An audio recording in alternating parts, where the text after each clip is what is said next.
Hello, hello, hello, bienvenue dans cette nouvelle vidéo. Aujourd'hui, je me relance dans une interview avec coach Sophie, experte dans les relations, coach pour hommes, Sophie Lagarde. Merci Sophie de te joindre à moi aujourd'hui pour ce nouveau Ouais. format que je lance, que je continue un peu à expérimenter, à tester en mode on se parle et on voit où ça va. Donc c'est très cool de lancer ça avec toi. Je suis très content de faire cet échange aujourd'hui. Je ne sais pas quelle forme ça prendra, combien de temps ça durera, mais on y va et c'est parti et c'est très cool. Sophie, est-ce que pour commencer, tu peux en quelques mots te présenter pour ceux qui ne te connaîtraient pas éventuellement, ce que tu fais, ce que tu apportes aux gens, à qui en particulier? Avec Vas-y. plaisir, Guillaume. Je te remercie de cette invitation et de ce moment qu'on va passer ensemble, qui, je suis sûre, sera riche de pépites et de surprises. Alors, moi, je suis donc coach pour hommes, spécialisée dans les relations. Mhm. Donc, mon objectif est d'accueillir, d'écouter et d'accompagner les hommes dans les obstacles qu'ils rencontrent pour établir, maintenir et épanouir une relation amoureuse, intime, sexuelle, une ou plusieurs, ou peu importe. Enfin, de les aider à les mettre là où ils sont véritablement pour profiter au maximum des relations qu'ils ont. Donc voilà un peu ce que je fais. Ok. Mon parcours est un peu atypique parce que je suis donc une Parisienne, école de commerce, bon chic, bon genre, qui a passé, on va dire, 10 ans dans des grandes entreprises en tant que cadre et puis qui est partie avec son baluchon, ses palmes et son tuba au Mexique Ok. pendant 20 ans. Et là, j'ai euh, fait plusieurs entreprises, des centres de plongée, euh, une maison, un mari, des enfants, une vie très, très tourmentée, très compliquée en termes relationnels après. Et puis, je suis rentrée donc en Espagne où je vis maintenant depuis presque 5 ans. Et j'ai, au travers de tout ça, appris énormément, lu énormément, suivi énormément de formations dans le milieu dans le enfin, sur le sujet des relations, parce que c'est vraiment ce qui me passionne. Ok. Et, euh, et donc, j'ai complété à la fin cette relation par une formation coaching ontologique, comme qu'on dit en Amérique du Sud. Donc, c'est vraiment du coaching sur la personne, sur soi, et une formation sur le coaching en sexualité. Et voilà. Et donc, j'exerce maintenant 100% en ligne, plutôt sur le marché espagnol, parce qu'en fait, enfin, je communique en espagnol sur mon compte Ok. Instagram principalement, mais j'ai bien entendu évidemment des clients qui sont français aussi, notamment de par mes relations antérieures, on va dire. Ok. Encore des Et- relations en France. ok. Qu'est-ce qui t'anime par rapport à tout ça? Qu'est-ce qui, euh, qu'est-ce qui vibre en toi dans cette idée d'aider des gens à s'épanouir en amour? Alors, je pense que au départ, c'est un peu né Ok.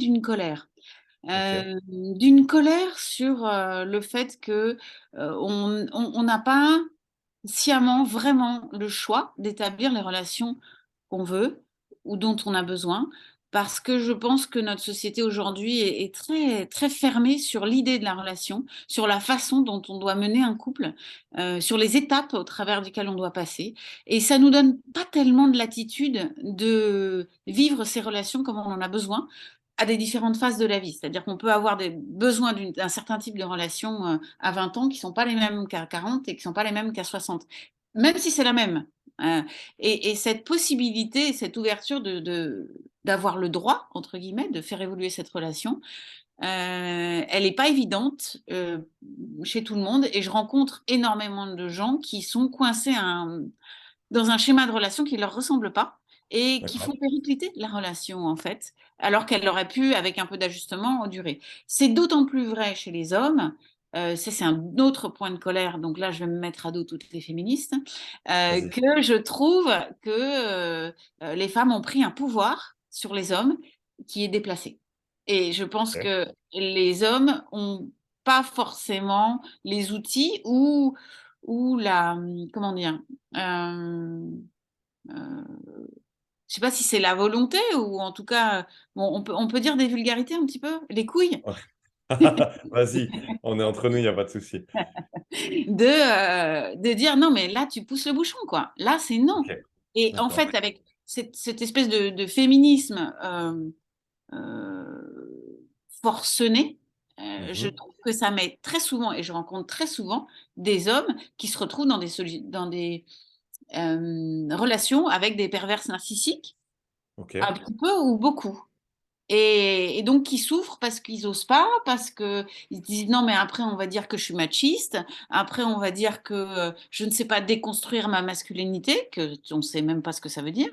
Et, ok, euh, et en fait, voilà, j'ai envie d'aider ces hommes-là en disant, mais non, ta personnalité est à toi, impose-la, tu as le droit, et c'est pas grave. Je veux dire, on va pas te traiter d'anti-féministe parce que tu dis que tu as envie d'aller boire une bière avec les copains, ok, par exemple. d'accord.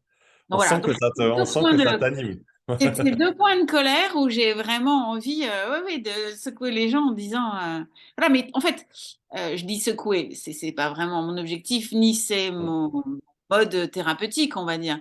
Euh, je dirais plutôt, pour résumer, c'est de donner l'espace à mon interlocuteur, mon client, d'exprimer qui il est, de rechercher qui il est, de trouver sa propre identité et la façon dont il exprime ses valeurs, Ouais, le reconnaître, le valider, et à partir de là, avec toute son entièreté, en sachant exactement qui il est, ce dont il a envie et où est l'endroit dans lequel il va s'épanouir en tant que lui-même, à partir du moment où il a exprimé ça, je dirais, il va naturellement trouver ou exprimer ça dans sa relation et ça va fonctionner.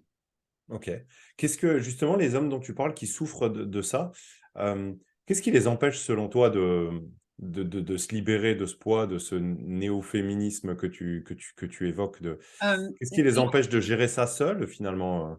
je pense que c'est pas facile parce que l'éducation et la société, enfin le contexte dans lequel on vit, nous a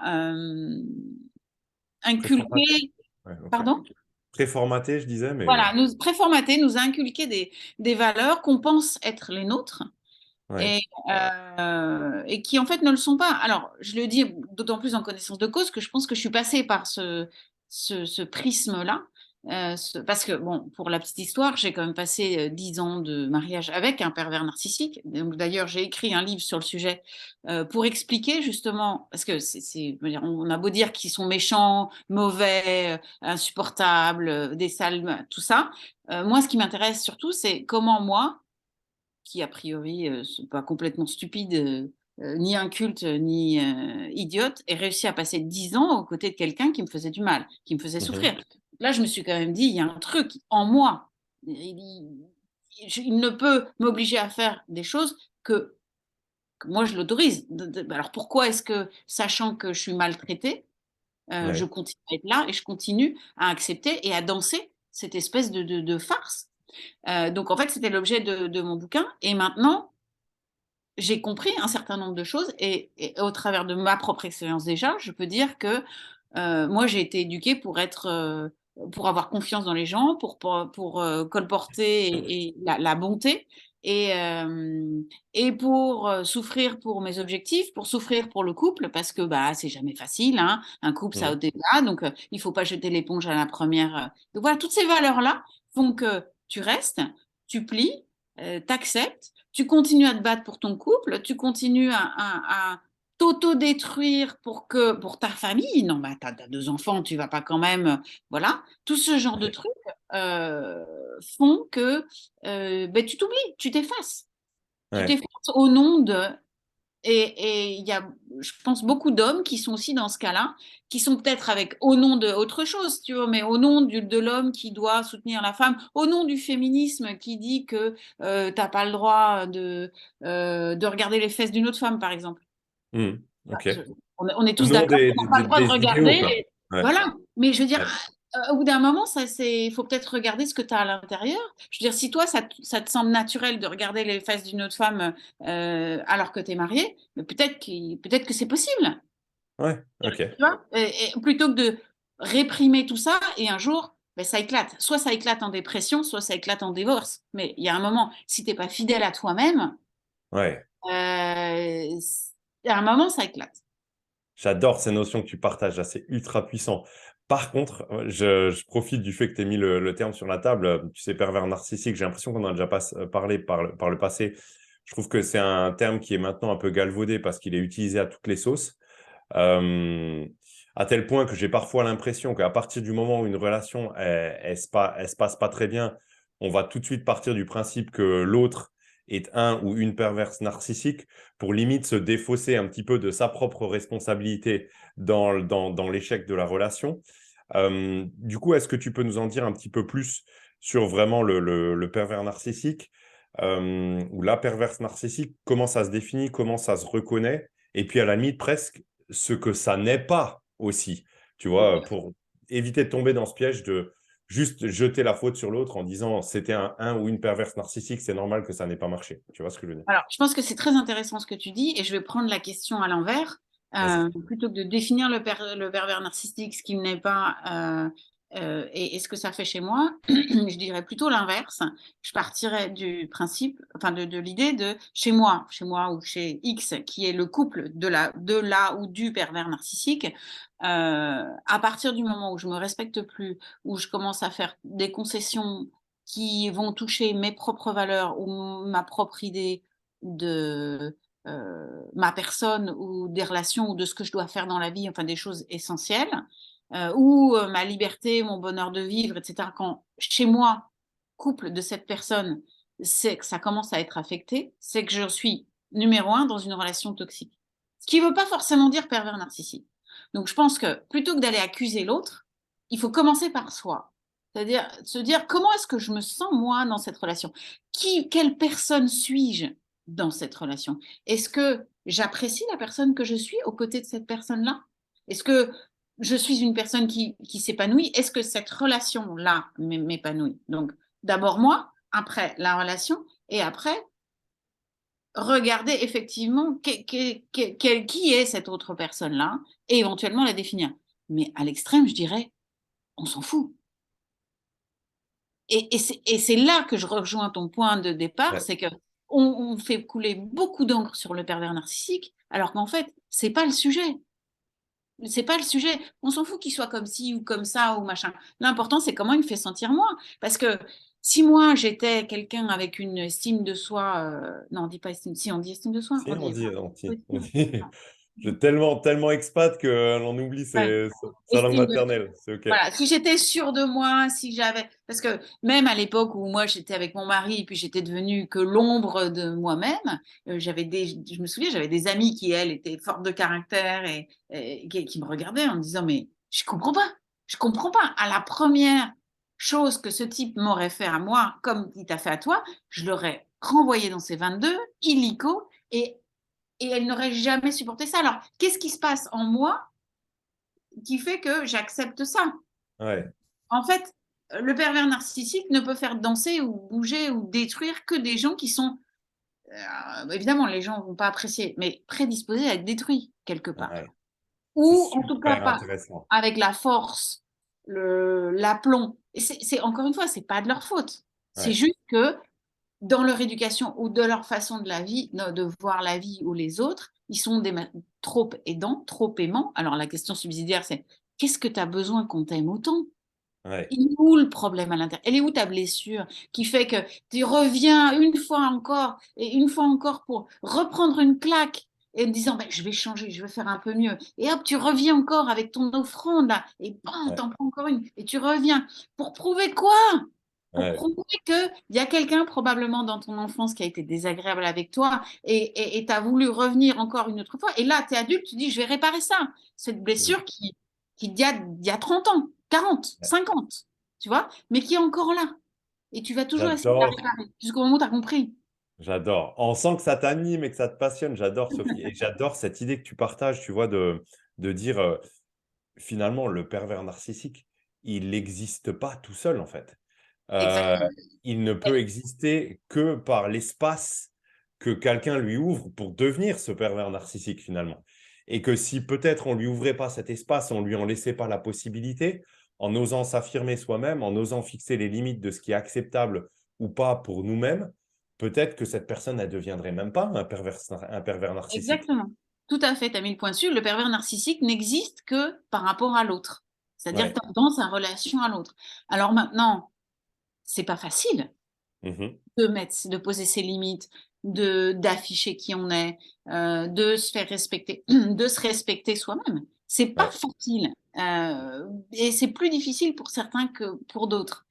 Donc Ouais. c'est là que en fait tout mon coaching et ma thérapie, prend sens parce que c'est justement en allant chercher, hem, notre propre définition, ce qui nous plaît, ce qu'on aime, ce qu'on veut, qui on est, en posant toutes ces pièces du puzzle, en les respectant, qu'une fois qu'elles sont mises à l'évidence, heu, mises en évidence, pardon, heu, Mhm. on peut effectivement discerner une personnalité, un être, une façon d'être, une façon de faire qui est tellement sûre et solide que les limites s'imposent d'elles-mêmes. Mhm. Parce C'est que si super tu dis: intéressant, «Je vais j'adore. poser mes limites», comme Ouais. ça, c'est vachement difficile parce qu'en fait, il faut d'abord bien cerner les contours des Ouais. limites que tu veux poser, tu vois? Et ça prend un petit peu de temps. Pas Ouais. beaucoup, mais ça Et prend un petit peu de temps. ça revient à ce que tu disais tout à l'heure, cette notion de d'abord moi. Euh, c'est intéressant parce que quand tu as prononcé ces mots tout à l'heure, d'abord moi, ça m'a tout de suite fait venir à l'esprit cette idée d'individualisme, limite d'égoïsme. J'ai l'impression aussi que souvent dans nos manières de voir les choses, on est parfois tellement centré sur les autres qu'on se dit, à tort, à mon avis, que si on se focalise sur nos besoins, sur l'écoute de soi-même d'abord, il y a un petit côté égoïste, individualiste qui est inapproprié dans le monde dans lequel on vit. Exactement. Comment? Ça, c'est un des Ouais. travers de la culture. Alors je vais me mettre, les chrétiens hindous aussi, donc j'y suis. Waouh! Dis donc, il restera plus grand monde à la fin. Non, mais en fait, je mets un bémol là-dessus. Je pense que, la le dogme, religieux, chrétien a détourné, une notion très importante, très belle, qui est l'amour, en général, avec un grand A, et qui a Mmh. été transformé en, don de soi. Mais de manière, tordue, on va dire. Ouais. Parce que, c'est souvent une réflexion, que j'ai avec mes clients, dans la mesure où, ces clients ont tellement donné de soi, qu'à la fin, ils sont plus personne. Et je veux dire, tu vois bien, tu as déjà pris l'avion, qu'est-ce que la première règle? C'est le masque à Mmh. oxygène, c'est toi d'abord. Parce que Mmh. si toi, tu respires pas, tu peux aider personne. Donc, Ouais. qu'est-ce que tu veux offrir au monde? Qu'est-ce que tu veux offrir aux autres? Qu'est-ce que tu veux offrir à ton couple, à tes enfants, si à chaque fois que tu rentres en relation avec quelqu'un, tu perds un morceau de toi? Ouais. Je veux dire, tu as une date de péremption là.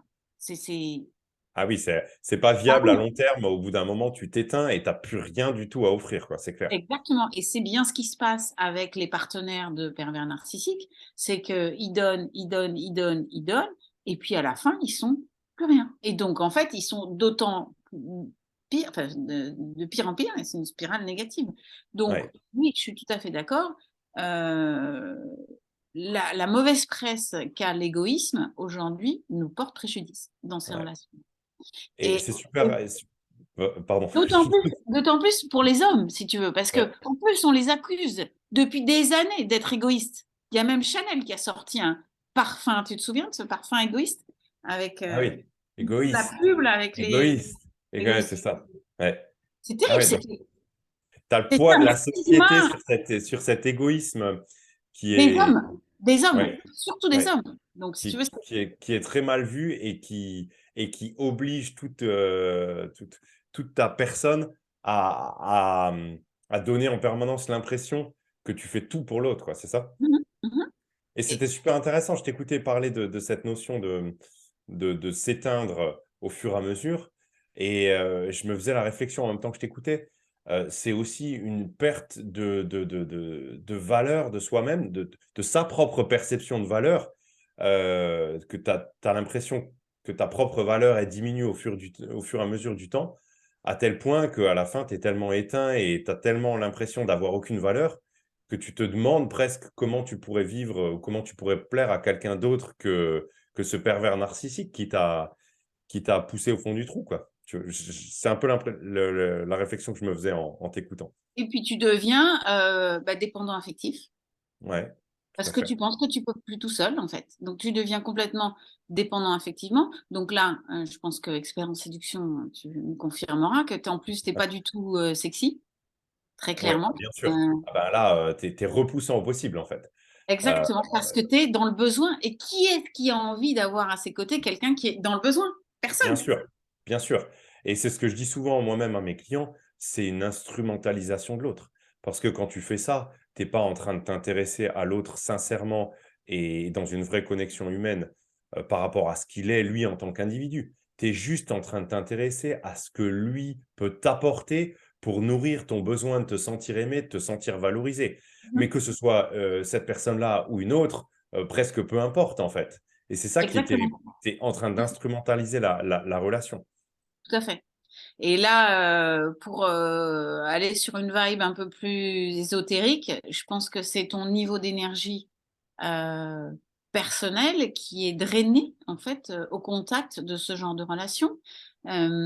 Parce que tu deviens complètement dépendant, parce que tu vibres à un niveau qui est la honte, la faute, alors que et comment est-ce que tu remonterais en fait cette échelle d'énergie pour vibrer le bonheur ou le plaisir Ouais, ou ce genre de choses, ben, c'est en se recentrant sur soi, hein, en retrouvant euh, son propre fuel, sa propre alimentation, en oubliant un peu l'autre, éventuellement avec du contact zéro, quoique mm, je suis un peu mitigée sur l'idée. Euh, et quand tu te reconstruis, à ce moment-là, tu commences à... Mais ça se voit, mm, des gens qui brillent, quoi, tu vois, bien quand ils sûr, sont ouais. bien à l'intérieur. Et là, Et tu séduis n'importe quoi, n'importe qui. Enfin, t'es bien dans... Et puis tu apportes à l'autre, et tu apportes à l'autre non seulement d'aller lui cirer les chaussures, mais tu lui apportes, enfin, je veux dire, des choses pratiques, tu vois, tu apportes à l'autre une élévation d'énergie et tu es quelqu'un qui accompagne euh, plus que dans la résolution de problèmes parce que tu es un moteur, tu vois. ouais, Mais c'est ton quelqu'un qui aide l'autre à grandir, quoi. exactement, au travers de ton Ouais. énergie, ta force, ta reconstruction, etc. Et je pense que cette reconstruction, pardon, elle passe beaucoup par cette aptitude à finalement se donner à soi-même ce qu'on va rechercher dans la relation à l'autre. Et en même temps, je me dis que c'est d'autant plus dur d'apprendre à se redonner à soi-même ce qu'on va chercher chez l'autre qu'on s'est enterré pendant longtemps dans une relation où ben, on allait chercher ça dans l'interaction à l'autre, quoi, tu vois. Alors ça vient aussi d'un autre mythe de nos sociétés qui est la... Alors, je pense que ça existe aussi en français, mais en Espagne, Ouais. on dit la demi-orange, la moitié d'orange. Ah ben oui, bien sûr. Voilà. Donc, c'est-à-dire L'âme qu'en fait, sœur, quoi. mais la moitié d'orange, c'est-à-dire qu'en fait, on considère que tu es une demi-orange et que tu ne pourras vivre une vie complète que quand on aura rencontré ton autre demi-orange. Et ça, c'est Exactement. terrible comme idée, quoi. Ça, C'est horrible. c'est le mythe de Platon, là, évoqué dans le banquet, la colère des dieux qui ont séparé les âmes en deux moitiés et tu dois rechercher Voilà, c'est ton, ça. ton complément pendant tout ton chemin de vie. Et c'est terrible parce que ça nous met en tête l'idée que on pourra jamais être pleinement heureux et épanoui tant qu'on n'aura pas enfin Exactement. trouvé notre moitié. Alors là, moi, je dirais, j'ai un bémol quand même. Vas-y, démonise. Parce que je pense quand même que chaque relation qu'on a dans la vie, ou chaque personne qu'on rencontre, qui va même au-delà de la relation amoureuse, mais c'est particulièrement intense et exacerbé dans la relation amoureuse, c'est probablement une partie de nous qui manque. C'est-à-dire Mhm. que tu vas rencontrer quelqu'un qui va te compléter sur un point et qui va donc te titiller parce qu'il a quelque chose que tu n'as pas. Donc ça crée du Bien sûr, désir. Ok. oui. Et en fait, donc ça crée du désir, ça crée ce sentiment amoureux, ce sentiment d'attraction. Et en Mhm. fait, quand tu vas vivre aux côtés de cette personne-là, tu vas finir par intégrer cette partie-là. Alors, c'est pas ta moitié, Oui. même pas le quart, ni, ni rien du tout, mais chaque relation dans ta vie va t'apporter. Et moi, je vois un peu notre chemin de vie comme chaque relation étant un, comment ça s'appelle le creuset où tu fais fondre l'or là? Le Un- creuset où tu fais fondre l'or, c'est une vraie Oui, le question. truc Alors là, d'alchimie là, où tu fais, tu sais, enfin bon, ah, bref. je Donc sais chaque pas. relation, une alchimie particulière qui fait que tu vas intégrer une autre partie de toi. Et les astrologues disent notamment que l'objectif de l'homme, c'est de devenir l'homme zodiaque. C'est-à-dire que, tu vois, quand tu Non, fais un thème astral, tu as, un zodiaque rond avec tous les thèmes l'un après l'autre. Et donc, l'objectif, au travers d'une vie, c'est d'intégrer les 12 particularités des 12 signes et devenir un homme complet. ah, d'accord. Et, et j'aime bien cette métaphore pour dire que, au travers de notre vie, de notre chemin de vie, chaque relation est là pour nous apporter, pour nous compléter. Ouais, Et en fait, tu vis et tu grandis à chaque fois. Et elle t'attire parce qu'elle a quelque chose que tu n'as pas oui, ou que tu as envie de consommer de l'autre, tu vois. Et tu grandis. À chaque fois, tu grandis. Alors, parfois, ça fait mal. Et ouais, souvent, ça fait mal d'ailleurs. Souvent, plus ça fait mal, plus tu apprends. Mais c'est en même temps, c'est fantastique parce que ça veut dire que vraiment, chaque relation te fait grandir et te fait devenir de plus en plus complet, de plus en plus que tu as de moins en moins besoin de l'autre. Et un jour, tu arrives à avoir une relation. Mais ça peut être la même d'ailleurs. C'est pas oui. forcément. Qui évolue au fur et à mesure du temps, tu veux dire, ouais. Exactement. Mais encore faut-il savoir la faire évoluer sans tout Ouais, casser au départ, enfin à chaque fois. Et à la fin, tu t'es une orange complète, ouais. tu es une Sans âme avoir eu besoin de ta moitié, ouais, parce que c'est exactement. Et tu peux vivre complètement aux côtés de quelqu'un qui est complet. Et là, c'était ta question à un moment, c'est quoi l'amour? Mais c'est ça. Je crois que quand tu ouais, arrives là, que tu as pas besoin de l'autre, mais que juste tu l'aimes pour sa beauté, pour ce qu'il est, pour ce qu'il exprime, et que il y a une phrase d'un chilien qui s'appelle Andrés Castuera Michel qui dit je, je suis en train de te tricoter des ailes. Je sais que quand ah, j'aurai fini, tu t'en iras, mais je peux pas m'imaginer te voir s'envoler. ah, waouh, j'adore. Et j'adore cette phrase parce que c'est l'amour à l'état pur, c'est-à-dire que Ouais, tu tellement quelqu'un que tu vas tout faire pour qu'il s'envole et même si un jour il sera plus là, même s'il est pas à ton côté, même si ça va te coûter, ouais, la présence de l'autre. ouais, Mais même effectivement si tu souffres de son absence, tu te nourris de son épanouissement, c'est ça que tu veux dire, finalement? exactement. C'est-à-dire que Ouais, son épanouissement, l'amour que tu as pour lui est plus important que ton besoin de possession. ouais, Besoin de possession parce que, effectivement, il y a toujours une dépendance. mmh, Même si la dépendance, c'est ce qui accroche au départ, il y a un moment, tu la tricotes pour ne plus être dépendant et pour juste, heu, profiter dans le sens, positif, hein, de sa ouais. présence, de son épanouissement.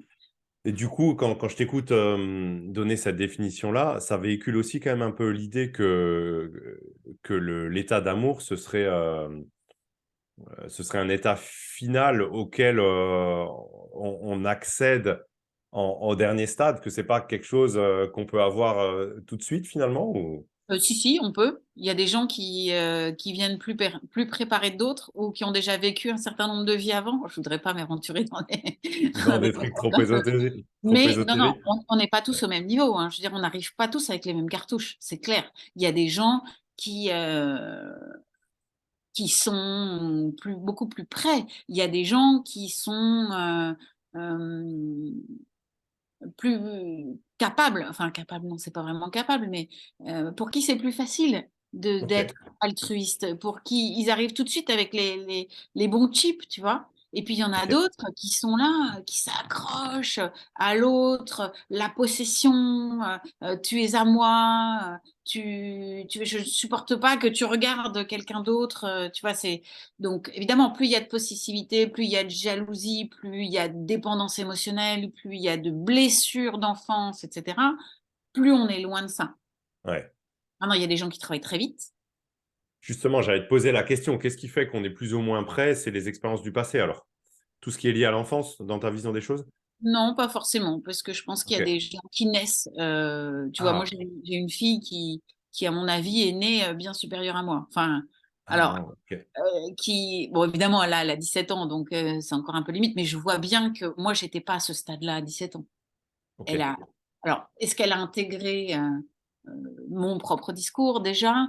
Je ne sais pas, est-ce qu'elle est faite différente? Mais à mon avis, elle, à mon âge, D'accord. attention, je pense que ça va elle a une sagesse pour utiliser un mot, tu vois, de Ok. la relation qui est déjà vachement pointue. Après, il y a des gens mais Donc, c'est pas très grave en fait, hein, il y a c'est pas un ouais. concours. Donc, beaucoup de choses qui sont de l'ordre de l'inné dans ta vision des choses, mais avec aussi tout un chemin qui est faisable aussi par de l'acquis dans son parcours de vie, quoi. Exactement, l'objectif, à mon sens, de la vie, c'est quand même l'épanouissement, là. Enfin, l'épanouissement, peu importe de là où tu pars. Et c'est à la fin Mhm. d'être heureux. Donc, d'aller consommer ces obstacles, d'aller consumer peut-être plutôt ces obstacles, c'est Ouais. des difficultés que tu rencontres au travers de la relation, beaucoup au travers de la relation, hein. C'est pour ça que ça m'intéresse tellement, parce que pour moi, c'est l'autoroute à l'épanouissement, parce que c'est vraiment là que tu te rencontres toi-même. Ouais. Tu parlais du livre de Charles Pépin, La rencontre, qui Ah l'illustre oui. très bien. Ouais. C'est dans l'autre que tu vas te revoir, tu vas te voir toi-même. Donc, c'est le meilleur terrain La d'expansion. rencontre avec soi-même, quoi. Ouais. Exactement, parce que c'est l'autre qui te permet justement de te rencontrer toi-même et d'aller plus loin. Euh, J'adore, j'adore. donc, Merci pour la recommandation. Hein, on en a parlé au préalable avec Sophie. Hein, donc, pour vous qui regardez cette vidéo, n'hésitez pas à lire ce livre de Charles Pépin, La rencontre. Vraiment très cool. Pas très long en plus, ah mais oui, simple, ah ouais, agréable. ouais, ultra pertinent. Justement, par rapport à tout ça, toi, Sophie, si tu devais en quelques mots formuler euh, 3 recommandations principales pour s'épanouir dans ses relations amoureuses ou dans ses relations au sens large, tu aurais envie de Euh, dire quoi si tu alors, devais mettre quelques mots là-dessus? moi, je dirais numéro un, s'écouter. S'écouter soi-même déjà, tu veux dire. Même. Ouais. Ok, Oui, oui, pas déjà, d'abord, numéro un. d'abord. Ok. D'abord, s'écouter soi-même et non seulement s'écouter, mais comment on dit en français euh, merde, se, Ouais, se- en dis-le en tenir compte. espagnol. En tenir compte. En tenir compte. Ok. Oui, parce que tu peux t'écouter et te dire ah ouais, ouais, ok. Non, non, Ah tu oui, t'écoutes et t'en tiens compte. d'accord. Ne pas se nier, quoi. Donc, tu t'écoutes Exactement. et tu Parce que appliques aussi. voilà, Tu, tu te, peux te dire tu j'écoute, tu suis. dis je Mm. m'écoute, je me dis j'ai envie d'aller au ciné, et puis finalement tu vas faire le ménage, tu vois. Non, non, Ouais. tu l'écoutes et puis tu fais effectivement ce qui sort. Donc, je pense numéro un. Euh, numéro deux, euh, je pense que c'est dans la communication avec l'autre, je dirais communiquer sur ce que tu ressens. Alors là, je reviens sur ce qu'on a parlé au sujet du pervers narcissique, tu vois, où je t'ai dit, Ouais. c'est d'abord toi, après la relation et après l'autre. Dans Ouais. la communication, je vois souvent dans les communications de couple que, en fait, ils font l'inverse. Ils parlent d'abord de l'autre, après du lien et ensuite de soi-même. Dans une communication, que tu parles, que tu sois en train de te battre ou en train d'avoir une conversation agréable, tu parles d'abord de toi. Ce que je Ouais. ressens, ce que je suis, parce Ce que dont ça, j'ai c'est besoin, indéniable. etc. Exactement. Si tu dis Ouais. j'ai froid, on va pas te dire c'est pas vrai. Oui, bien Ah sûr. si, j'ai Le froid, quoi. ressenti, il est là, quoi. Mm. Il est là. Donc peu importe, après l'autre peut dire pardon, je suis désolée, c'est pas ce que j'ai voulu faire, ou Mm. j'ai voulu faire exprès, ou t'as qu'à ressentir quelque chose d'autre.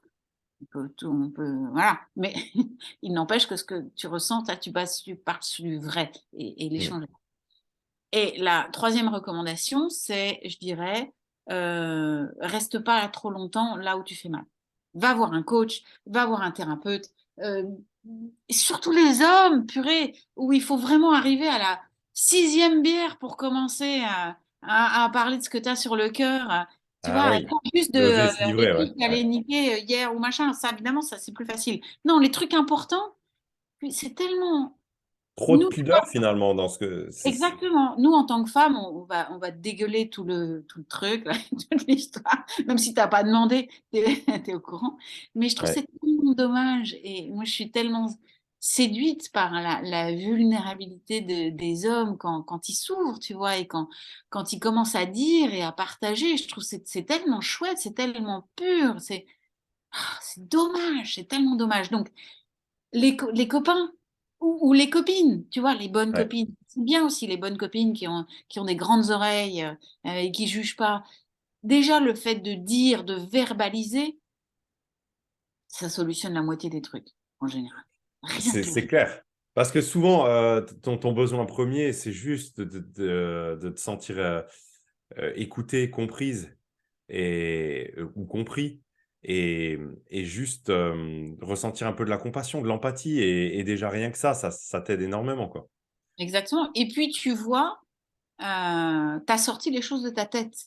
Ouais, Donc, du coup, elles, déjà, elles s'organisent avec des mots, les uns à la suite des autres, et puis tu essayes de faire un petit peu sens quand tu parles. Donc, tu donnes un sens. Rien ouais, qu'en donc, rien qu'en les parlant, tu as une autre perspective de ton problème. Si ouais, en ouais, plus l'autre te pose deux, trois questions pour ordonner encore un petit peu plus le bazar, déjà, c'est un premier pas énorme. Et mm, euh, après, je me dis, il faut pas hésiter à aller voir un psy ou un coach parce que finalement, c'est des raccourcis. Évidemment, tu peux y arriver tout seul. Évidemment, tu vas toujours y arriver tout seul. Mais ça va te prendre combien de temps? ouais, Combien de mois? Combien d'années avant de résoudre ton truc alors que tu vas voir quelqu'un, tu peux torcher le truc en 3 semaines, 3 mois, enfin, ouais, pourquoi? Quand tu as un problème, ta voiture fait du bruit ou un petit peu de fumée. Tu vas conduire combien de temps avant d'aller voir le garagiste? ouais, Même ouais, pas, tu vas tout de suite. ouais, Pourtant, nos relations et notre esprit est quand même beaucoup plus compliqué qu'un moteur de voiture. ouais. Et en même temps, pour reprendre l'analogie, c'est aussi ça qui nous fait avancer dans la vie. Donc, si on néglige nos relations, comme avec la voiture, ben, au bout d'un moment, on va beaucoup moins bien avancer, et on va avoir l'impression de faire du surplace, peut-être même de partir en arrière, quoi. Voilà, et puis tu vas perdre des mois ou des années précieuses parce qu'en plus, Mm. comme on avait dit avec dans des relations pervers narcissiques, euh, c'est que c'est facile de te faire détruire par une relation. Tous Ouais. les gens, tous les gens qui se sont séparés, ce n'est pas une injonction à se séparer, mais souvent on vient trop tard. Tous les gens qui se sont séparés me disent: «Purée, j'aurais mieux fait de le faire avant». Parce que ça traîne Oui, trop. ouais, bien sûr. Moi-même, j'aurais pu te le dire, pour le coup. Donc, Et oui, mais ça traîne trop en fait, on veut on est pas tous champions lâcher. du monde de l'aveuglement, de l'auto-aveuglement, Et de en se mettre plus, des œillères, quoi, tu vois. exactement, si tu règles le problème avant, d'abord, soit tu te sépares avant et tu t'évites souvent des mois, voire des années de souffrance, ou Ouais, alors tu arrives à régler le problème pour que ça ne devienne pas une souffrance et que la relation continue. Parce que le ouais. problème, c'est que si tu laisses courir le truc, il y a tellement de ressentiment. Ça existe, ressentiment? Resentment? Oui, oui, oui. Non, mais on te comprend, il n'y a pas de Ouais, souci. enfin, Ouais. voilà. Que ça devient tellement pourri et tellement Oui, mauvais qu'au bout d'un moment, c'est irréversible. ouais. Tu as accumulé tellement d'aigreur, d'amertume à l'intérieur de toi-même Voilà, que amertume. tu ne peux plus concevoir de vivre avec cette personne-là. Et c'est vrai que moi, les personnes que j'accompagne, c'est des choses qu'elles me disent souvent. Elles me disent, j'avais atteint un stade de non-retour, en fait, où c'était même plus possible. L'autre me dégoûtait. Je pouvais même plus supporter qu'il me touche, être à ses côtés, sa présence, son odeur, tout. Enfin, tu fais un blocage intégral, en fait. Ouais, ouais, ouais, ouais, ouais. Et ça, c'est dommage d'en arriver là, mais en plus d'y rester. Oui. Combien de gens restent dans cette situation-là? Mais des années, tu te dis, c'est pas Parce que, justement, tu mets quelle compréhension, toi? Pourquoi les gens restent dans cette situation? Le confort, enfin, la zone de confort, le confort matériel, les habitudes, la routine? Tu mets quoi je comme, pense les injonctions sociétales, surtout. surtout, ouais, la pression, de l'environnement, c'est mal vu si, Bah, ouais, attends, OK. tu as déjà vu des gens célébrer leur divorce? Faire une fête? Comme à un mariage? Ah, j'adore cette idée. Waouh! Jamais. Et pourtant, Ouais, et pourtant, c'est le début d'une nouvelle vie. Tous les mecs qui sont divorcés, toutes les femmes qui sont divorcées vont te dire. ouais. J'ai fait un copain il y a pas longtemps qui s'est divorcé. Et je lui dis alors ce divorce, génial. Ah bah voilà, Génial! fantastique. Ben, J'adore. Mais parce que je veux dire, pourquoi est-ce qu'on doit pleurer? Pourquoi est-ce qu'on doit faut arrêter quoi, c'est pas un drame de se Ouais. séparer. Les statistiques disent, je crois qu'il y a plus de 7 personnes sur 10 qui se séparent. Mmh. Statistiques sur des gens qui sont effectivement mariés. Donc tu imagines, la probabilité que tu restes dans ton couple toute ta vie aujourd'hui, Elle est infime. quasi nulle.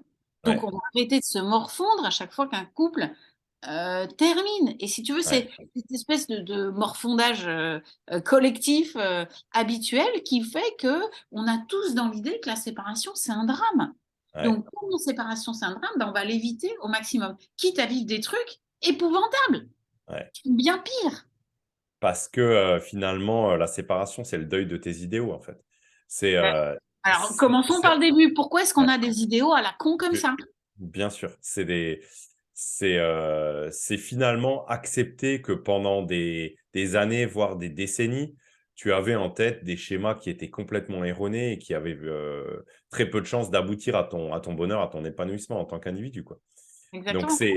c'est finalement renier une part de soi-même qui est ancrée depuis longtemps en soi et ça, c'est dur aussi.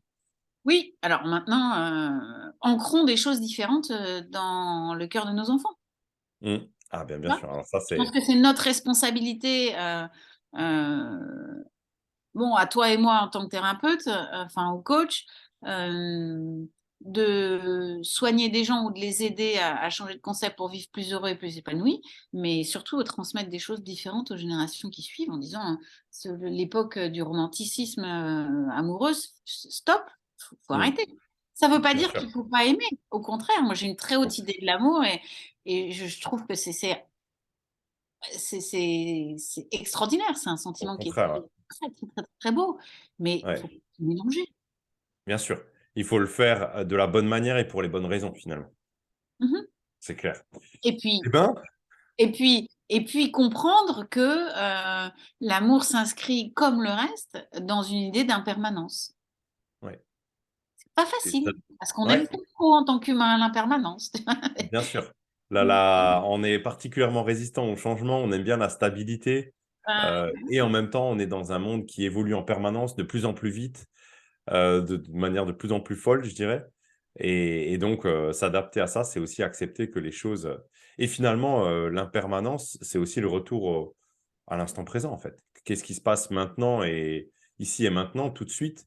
Et c'est un truc que moi je dis souvent à mes clients, tu vois? Finalement, à chaque fois que tu mets de l'enjeu sur ce que les choses, elles devraient être ou pas être dans le futur, tu es en train de sortir, de l'instant présent et donc de ne pas apprécier pleinement ce qui est en train de se passer avec l'autre, de ne pas en profiter, de ne pas utiliser l'instant présent pour construire la force de la relation et donc finalement pour aller à l'encontre de ce que tu espères dans l'avenir parce que tu nuis à la relation dans le présent, tu vois ce que je veux dire? Exactement. C'est exactement le point d'inflexion en général d'une relation, c'est qu'elle commence à foirer, au moment où tu es plus dans le présent. C'est-à-dire que tu es Ouais, plus dans le passé ou dans l'avenir et tu as ouais, perdu ce qu'on avait au début. C'est-à-dire quand tu rencontres quelqu'un au début, tu es que dans le présent parce que tu as pas de ouais, passé et tu as pas d'avenir. Donc bien sûr.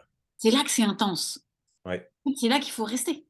ouais et c'est là que le lien, il se construit, que la connexion à l'autre, elle se nourrit de ces moments-là, de ces moments de pleine présence à l'autre, quoi. Mmh.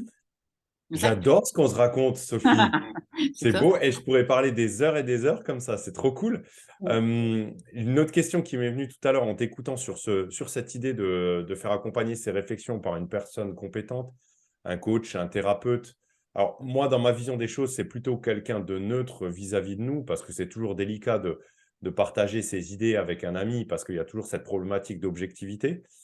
Hem, Toi, comment tu vois les choses par rapport à ça? Et si tu avais des recommandations à formuler aux gens qui nous regardent sur le choix de la personne,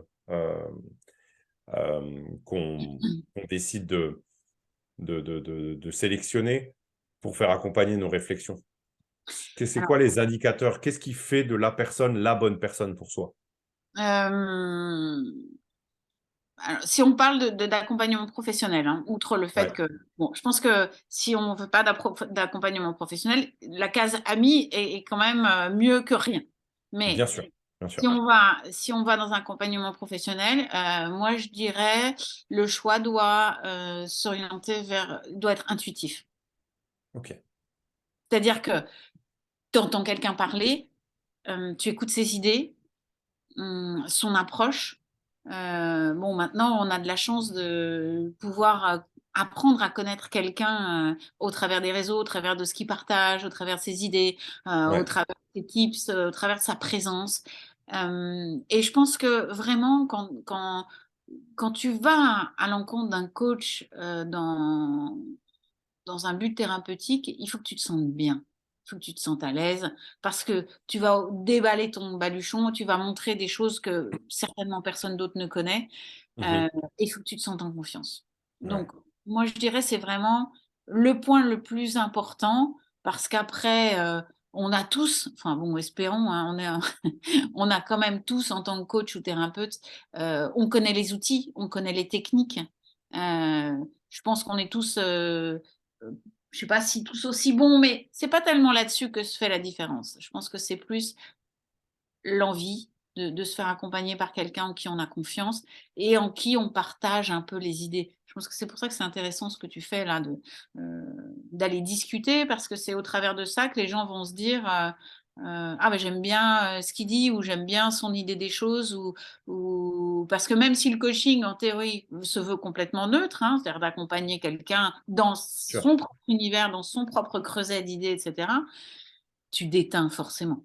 Je veux dire, Ouais. un petit peu. Tu vois, il y a quand même ta personnalité en tant que coach qui.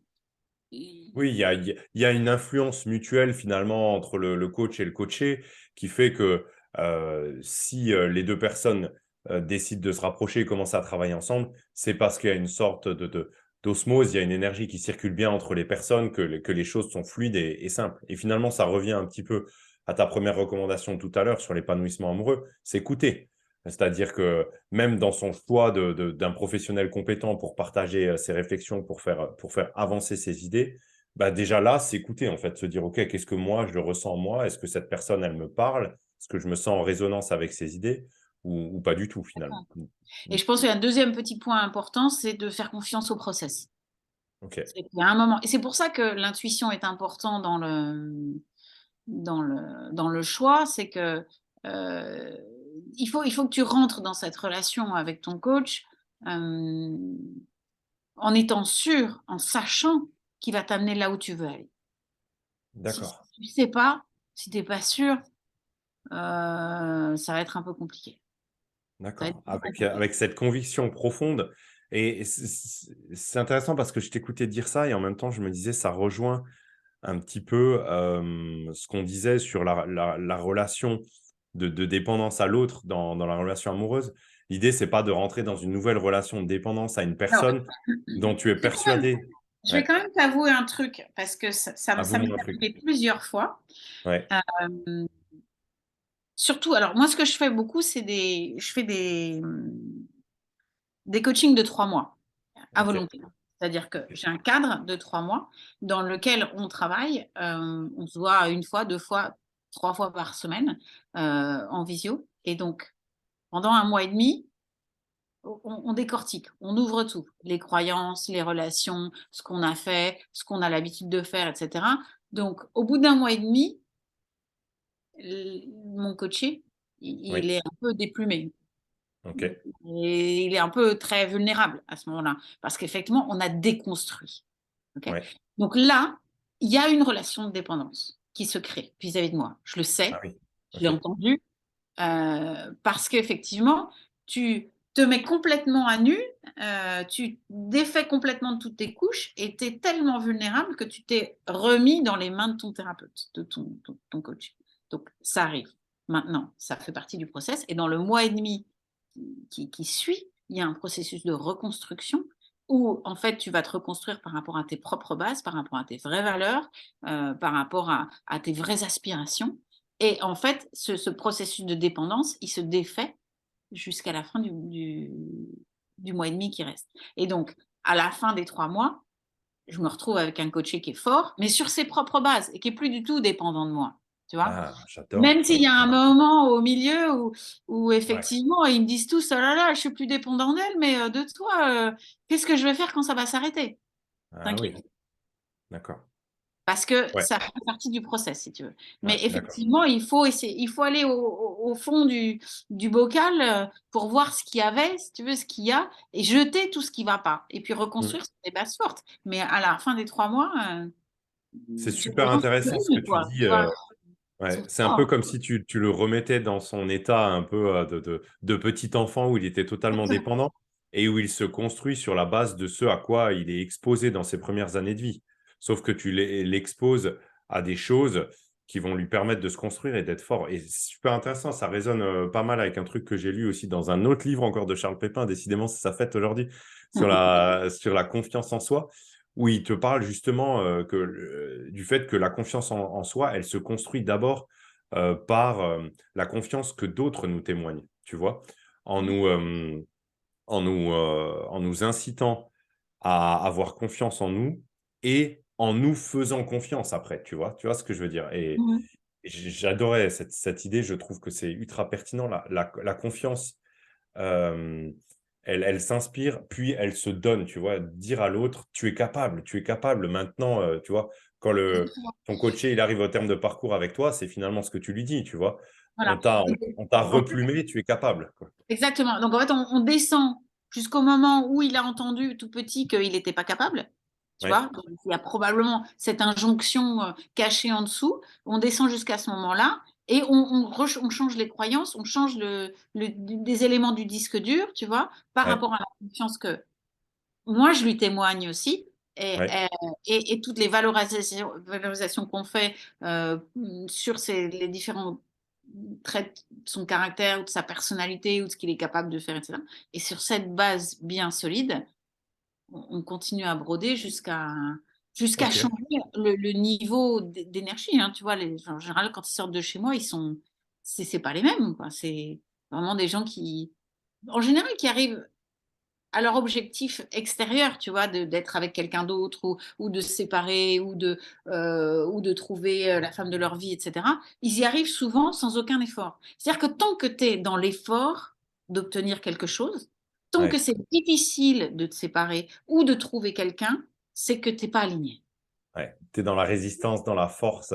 Voilà. euh, c'est les choses dont on parle souvent, hein, la différence entre la force et la puissance, quoi. Finalement, ce que toi tu fais, c'est remettre la personne dans sa puissance en tant Sa qu'individu, quoi. puissance, exactement. Et les choses coulent de source. Parce que quand Ouais, tu es aligné, quand tu es bien dans tes bases, quand tu sais ce que tu veux, quand tu sais qui tu es, le reste s'aligne. Tu vois, ouais. c'est une autre. Et c'est quelque chose qui perdure aussi après? Oui, bien sûr. Alors, la vie n'est pas finie au bout de 3 mois de coaching avec moi, hein, Ouais, qu'on bien soit clair. sûr. Enfin, je veux Ouais, dire, ça continue. C'est juste que c'est un petit turbo, un petit accélérateur pour arriver à un niveau de conscience supérieur. ouais, Donc, non, cet acquis, tu vas le garder dans tes relations avec les autres, tu vas le garder dans ta relation à ton boulot ou à tes enfants ou dans ta vie, etc. Puis tu vas rencontrer un autre obstacle à un moment donné. voilà. Là, tu Mhm. vas dire, ah bon, bah alors maintenant on fait quoi? Mais ça, c'est la vie. Hein. Ouais, bien sûr. Mais c'est comme un niveau de conscience supérieur qui redescend pas. Je veux dire, tu reviens pas en arrière. Ce que tu as Ouais, appris et ce que tu as intégré, tu l'as intégré pour le restant de ta vie et tu vas pouvoir t'en utiliser pour voir les choses depuis un niveau supérieur déjà. Puis après, ok. de temps en temps, paf, tu peux refaire une petite piqûre de rappel ou trouver tout seul parce que tu sors de là aussi avec des outils, tu vois. Hmm, Les gens qui n'ont jamais travaillé sur eux, on ne sait pas très bien par où commencer, tu vois. Tu te dis, ouais, je sais que ma papa n'a pas été gentil avec moi. Ok, hmm. bon. Et après, j'en fais quoi? Comment ça marche, tu vois? Au travers du coaching ou des thérapies, on te donne beaucoup d'outils que tu vas pouvoir réutiliser dans d'autres occasions après. Ouais, Une façon donc de tu poser les questions, apprends à etc. te faire confiance et à devenir ton meilleur soutien finalement dans ces situations-là. Ouais, ton auto-coach, un petit peu. Ouais. Des outils d'auto-coach. Jusqu'à ce que tu arrives plus à gérer seul et que tu aies besoin du prochain aide, du prochain accompagnement à la réflexion, quoi, finalement. Exactement. Et c'est pas forcément, encore une fois, tu n'es pas obligé d'attendre que ton moteur fasse de la fumée ou fasse des bruits bizarres. Tu peux dire, je vais mettre, alors j'y connais rien en automobile, mais quelle serait la métaphore correcte? Ouais. Mettre un booster ou tu sais, un turbo. Voilà. Tu peux aller Ouais, te faire installer un turbo alors que tu es tout bien. voilà. Juste, Tu peux, voilà, pour reprendre un peu l'analogie, juste te mettre pleinement à l'écoute de ce qui se passe au niveau de ta mécanique et sentir que là, il y a un tout petit bruit bizarre, un petit grincement qui normalement ne devrait pas être là. Et qu'à partir du moment où tu sens ça, c'est qu'il y a quelque chose à mais faire, quoi? à minima Ou diagnostiquer, pas, quoi. ta mécanique, elle pourrait être parfaite et tu pourrais, vouloir encore mieux. Ça marche aussi. Attends, on a parlé tellement longtemps que là, j'ai commencé à avoir un problème, un problème de son. Euh, du coup, je t'entends plus du tout. Ah merde, Attends un instant. moi j'ai rien fait. Oh, le bug intégral. C'est un signe du destin qui indique que On il a va bossé. falloir qu'on arrête, sinon cette interview n'arrivera jamais à son terme. Attends, tu m'entends? Ouais, ouais, moi je t'entends bien. Tu Moi, je m'entends? t'entends plus. Le truc a bugué complet. Ah bah mince alors. Euh, Attends, j'essaie de gérer le truc. Je te demande juste un instant. Euh,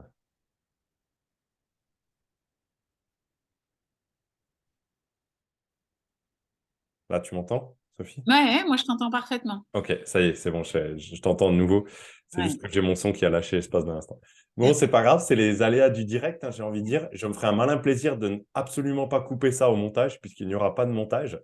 Mhm. Mais peut-être accueillir ça comme un signe du destin, qu'il est peut-être temps de clore cette interview. Sophie, j'ai l'impression qu'on aurait pu parler pendant des heures. C'était très, très cool. J'espère en tout cas, à vous qui regardez cette vidéo, que ça vous aura aidé à faire avancer votre réflexion, que ça vous aura un peu nourri des idées qu'on a pu partager avec Sophie. Il y a plein de choses à en tirer, je pense. Je mettrai les références de Sophie dans la description en dessous de cette vidéo, donc n'hésitez pas à aller voir ce qu'elle peut vous proposer si son message a résonné avec vous. Et puis, ben, Alors, je dirais, vas-y, Sophie. n'hésitez pas à me contacter pour en parler parce que, à moins que vous soyez courant en espagnol, moi, toute ma communication est en espagnol. Ah Donc, vous oui, pouvez toujours aller voir mon Insta, mais bon, voilà, il y a des images, voilà. au pire, il y a des Ok, photos. Mais bon, si effectivement ça a résonné aujourd'hui, n'hésitez pas à me contacter et on se parle directement pour d'autres trucs parce que j'ai rien, j'ai pas, je crois que j'ai mon site web quand même, j'ai une partie en français, ok. mais sinon, Bon, ce sera tout en espagnol. voilà. Donc, n'hésitez pas à solliciter Sophie. Merci Sophie, merci à toi d'avoir pris ce temps avec moi, de partager un petit peu des points de vue sur l'amour, sur l'épanouissement au sens large. C'était très très riche, très très intéressant. Et puis, Merci à ben, toi, c'était un plaisir. voilà, À bientôt. plaisir partagé. Peut-être même qu'on refera ça à l'occasion Bah sur, écoute, sur d'autres sujets. Et puis, moi, je crois vraiment qu'on progresse tous dans nos réflexions. Peut-être que d'ici un an ou deux, si on était amené à refaire cette interview ensemble, on partagerait plein de choses encore différentes, encore certainement, plus avancées, et ça pourrait être très riche aussi. Bref, merci certainement. beaucoup à toi. Merci à vous qui avez regardé cette vidéo. Et puis, je vous donne rendez-vous à très bientôt pour la prochaine interview de personnes pertinentes que je rencontre régulièrement et avec qui j'aime bien partager des idées. Merci À Guillaume. bientôt. Bye À bye. bientôt. Ciao.